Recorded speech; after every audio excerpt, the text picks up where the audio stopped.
You don't like to talk then? Well, not really. Sometimes if there's something to say, but there's really nothing to say these days. He was the quiet one, the soul that seemed to hum beneath the chaos. While John Lennon and Paul McCartney were fighting for creative dominance, George Harrison stood just behind them, his presence subtle but powerful. He wasn't loud or reckless. He wasn't chasing headlines or interviews. He was chasing peace, depth, and meaning. But behind that calm, behind the gentle smile that fooled millions, there was a fire that very few ever saw. A resentment that built slowly over time, like a crack spreading through glass. And when it finally showed, it revealed a side of George the world never expected. The question is, who was the man that George Harrison truly hated the most? Most fans would assume his anger was aimed at outsiders, managers, critics, or the media. But the truth is far more personal. The answer lies deep within the walls of Abbey Road, between the egos, the arguments, and the endless sessions that tested even the purest friendships. To understand it, you have to go back to the beginning, to a small terraced house in Liverpool where a quiet boy first fell in love with sound. George Harrison was born on February 25, 1943, in a tiny home on Arnold Grove. His family was humble, his parents hardworking, and the warmth of that home shaped the person he would become. His father, Harold, worked as a bus conductor. His mother, Louise, was a woman with a voice that filled the walls, always singing, always smiling, always encouraging. She had a strange fondness for Indian music, tuning into Radio India and filling the air with the sound of sitars and tablas. She hoped it would bring peace to her unborn baby. Maybe, just maybe, that was the moment George's destiny began to form. Their home had no luxury, an outdoor toilet, one coal fire for warmth, but it was alive with laughter and song. George was quiet but curious. He loved the sound of the radio more than anything, and the day he heard Elvis Presley's Heartbreak Hotel, something inside him shifted forever. It was like hearing color for the first time. The sound of rebellion, rhythm, and freedom. It became his entire world. He was just a kid, riding his bike, when he caught that tune leaking from a neighbor's window, and it changed the course of his life. He started sketching guitars in his school notebooks, dreaming of the day he'd hold one. At 14, he got his first guitar, a cheap one, barely playable. But to George, it was magic. His mother paid £3 and 10 shillings for it, and from that moment, he was unstoppable. He practiced until his fingers bled, learning chords from neighbors and friends, teaching himself how to make noise sound like emotion. Music wasn't a hobby, it was his escape. George joined a small skiffle group with his brother Peter and a friend. They called themselves the Rebels. And it was during one of those ordinary school bus rides that fate stepped in. Sitting a few seats ahead of him was a boy named Paul McCartney. They bonded instantly over their shared obsession with guitars and chords. George was younger, quieter, but his passion burned bright. Paul soon introduced him to another boy with round glasses and sharp wit, John Lennon. That was the moment everything began to change. By 1958, George was auditioning for John and Paul's band, the Quarrymen. John thought he was too young. Paul disagreed. Determined to prove himself, George showed them what he could do. One night on a bus, he played the lead part from Raunchy, nailing every note. Lennon was impressed. Just like that, George was in. He was 15 years old and part of the band that would soon change music forever. He quit school, much to his father's disappointment, and started working as an apprentice electrician. But music pulled him harder than any job ever could. The band, eventually called the Beatles, began playing in the rough clubs of Hamburg, Germany. The nights were long, the crowds wild, but that's where they learned to play until their fingers went numb. It was also where George learned how much he loved being part of a band, part of something bigger than himself. But it didn't take long for the imbalance to appear. John and Paul were the leaders, the writers, the voices, the ones people pointed cameras at. George was the quiet one, the shy guitarist in the corner. Even as the band exploded in fame, he was always the shadow behind the light. Fans screamed Lennon and McCartney's names, rarely his. Yet, behind the scenes, George was growing. He was writing, experimenting, and searching for something deeper. When Beatlemania hit, the band became untouchable. Everywhere they went, they caused chaos. But inside the whirlwind, George began to feel suffocated. Fame didn't excite him, it drained him. He didn't crave applause, he craved understanding. That's when his spiritual side began to blossom. The influence of Indian music, those early sounds his mother had loved, started calling him back. The sitar, meditation, and Eastern philosophy became his escape from the madness. His contributions to the band became more noticeable with each album. On Rubber Soul, he led the group toward a folk rock sound. On Revolver, his song Taxman opened the record with bite and brilliance. But even as his songwriting improved, his space within the Beatles remained small. John and Paul's partnership dominated everything. Every album had their fingerprints all over it, while George was lucky to have 2 or 3 songs included. He began to resent the control, especially from Paul. Paul was brilliant, no doubt, but he was also a perfectionist, one who couldn't stop meddling in everyone's parts. In the studio, Paul often treated George's guitar contributions like background details, telling him how to play, when to play, or sometimes not to play at all. What started as musical direction began to feel like condescension. George loved Paul deeply, but over time, Paul's confidence became control. Working with him felt like being a sideman in his own band. Despite the frustration, George poured his heart into his music, creating masterpieces like Within You Without You and While My Guitar Gently Weeps. To make his bandmates take the latter seriously, he invited Eric Clapton to play guitar, a move that finally earned the song the respect it deserved. The result was one of the Beatles' most emotional and powerful tracks, revealing George's quiet brilliance and the creative tension that defined their later years together. By 1969, the cracks in the band were too deep to hide. The sessions for Let It Be were pure chaos, cameras rolling, tempers flaring, and George's patience finally breaking. In the middle of one rehearsal, after yet another clash with Paul over how he should play his part, George simply said, "I'll see you around the clubs," and walked out. Just like that, the quiet Beatle had enough. He did return after a few days, but something had changed. The friendship that once felt brotherly was now tense, cold, and cautious. They finished Abbey Road, and ironically, it was George's songs, Something and Here Comes the Sun, that became timeless. Even Frank Sinatra would later call Something the greatest love song ever written. George had finally proven himself equal, but the victory felt bittersweet. After the Beatles split in 1970, their relationships took different paths. John and George shared moments of respect and humor. But with Paul, the wounds ran deeper. Paul had always seen George as the younger brother, the student, but now George was his own man. Their rivalry was no longer about music, it was about pride. In later interviews, George didn't hide his feelings. He admitted that he would rather play with John Lennon than Paul McCartney. It wasn't personal, he said, it was musical. Paul was too controlling, too overpowering. George wanted freedom, not perfection. In his words, Paul could be a fine bass player, but he made everything about himself. George didn't hate Paul as a person, but he hated what Paul represented to him, the loss of creative control, the feeling of being trapped under someone else's vision.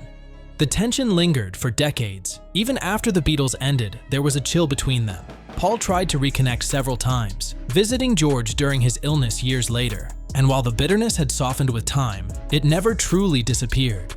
In his final years, George found peace through family, faith, and his solo work, leaving behind music that was deeply spiritual and personal. But if you listened closely to his words, the pain of those Beatles years still echoed. George Harrison was never the loudest Beatle, but his silence spoke volumes. Behind his calm eyes was a man who felt underestimated, controlled, and dismissed.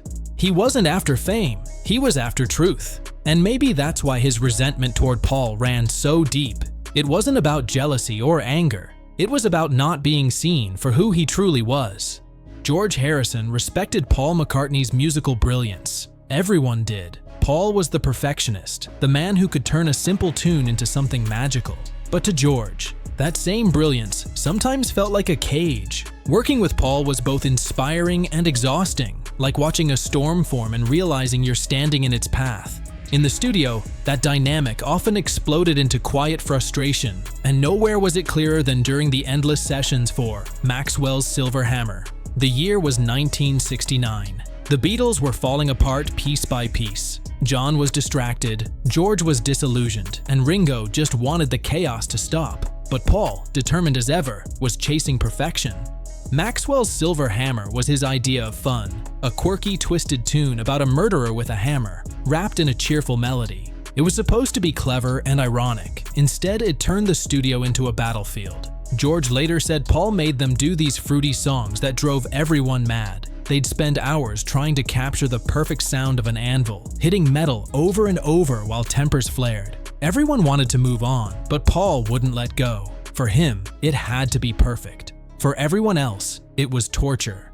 George wasn't angry at the song itself. He was angry at what it represented: control.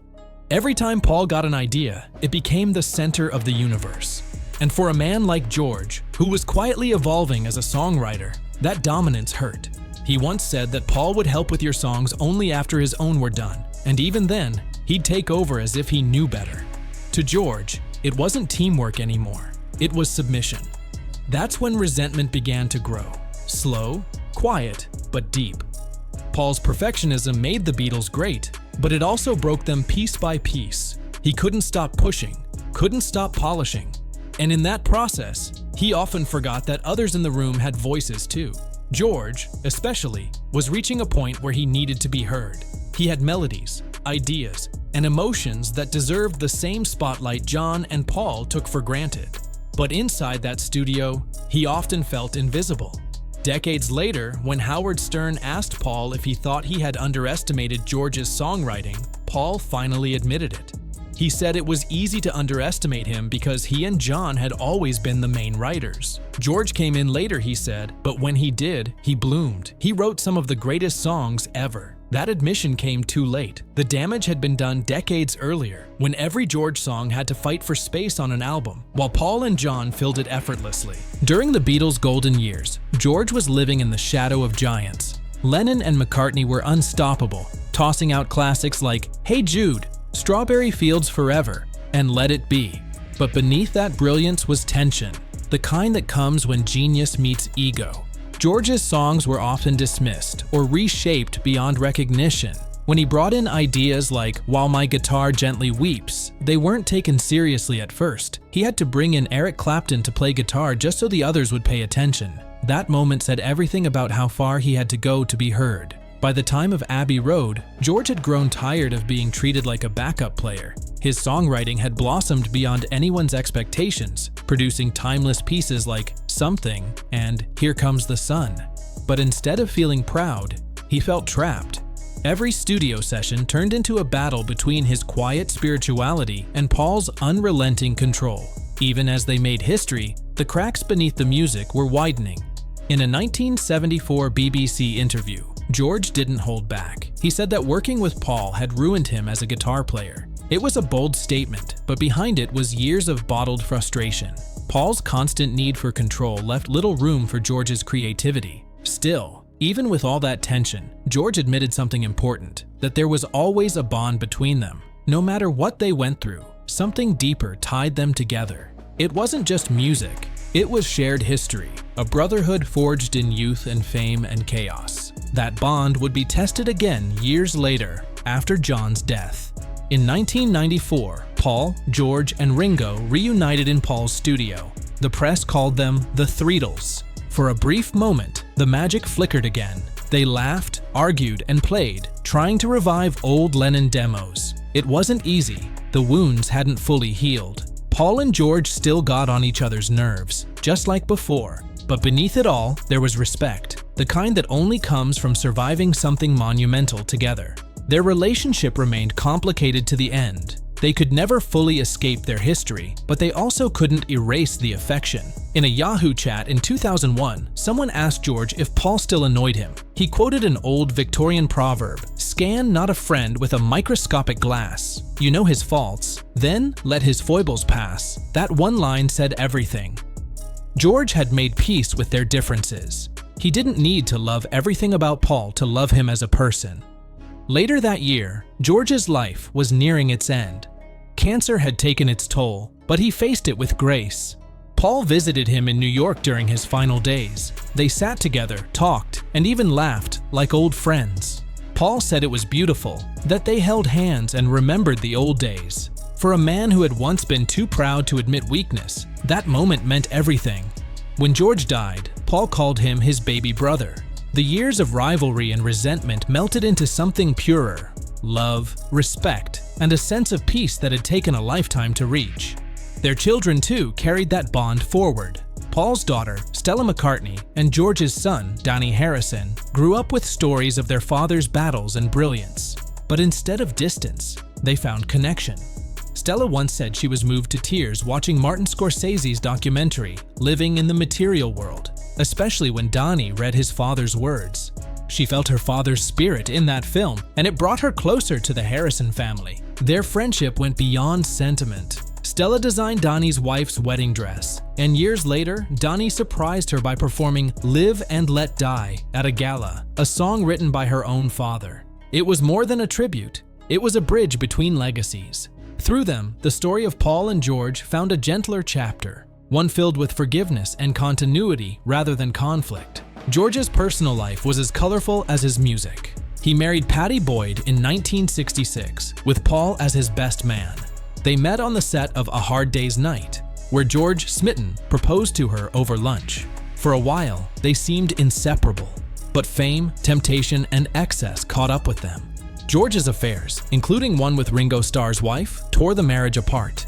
Pattie later said his cocaine use hardened his heart, and by 1977, their love story had ended. She went on to marry Eric Clapton, one of George's closest friends, a twist of fate that became one of rock history's strangest love triangles. Eventually, George found peace with Olivia Arias, the woman who would stand by him for the rest of his life. They married in 1978 and had one son, Donny. Unlike the chaos of his first marriage, this relationship was grounded in calm and spirituality. Olivia became not just his wife, but his anchor, supporting him through illness, fame, and the search for meaning that defined his later years. George's passions extended far beyond the Beatles. He loved fast cars, Formula One racing, and Indian spirituality with equal intensity.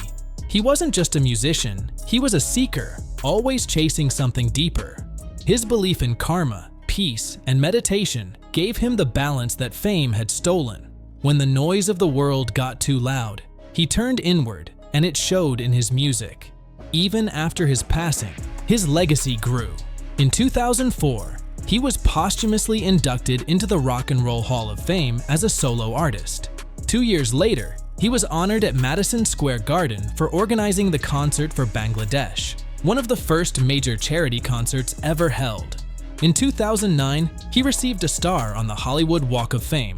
Paul was there for that too, standing beside Olivia and Donny, smiling through the weight of memory. In 2011, Martin Scorsese's documentary, Living in the Material World, reintroduced George Harrison to a new generation, showing that his story wasn't just about fame, but about a man seeking peace in a noisy world. 4 years later, he was honored with the Grammy Lifetime Achievement Award, recognizing his lasting impact. Yet his most meaningful tributes weren't grand ceremonies. They were quiet gestures, a mural in his hometown, a plaque on his childhood home, and his son chanting Hare Krishna at public events. These reminded everyone that George wasn't just the quiet Beatle, but the soul of the band, thoughtful, spiritual, and deeply human. His relationship with John Lennon revealed another side of him. Once close friends, fame and ego drove them apart. Lennon's mockery of George's spirituality and songs wounded him, but instead of chasing approval, George chose peace and independence. When Lennon was murdered, George's grief was calm and honest. He refused to romanticize the past. He carried scars from being overshadowed and underestimated, but his journey became one of self-realization. In the end, George found true peace, proving that even in the shadow of giants, a quiet soul can shine the brightest through love, forgiveness, and faith.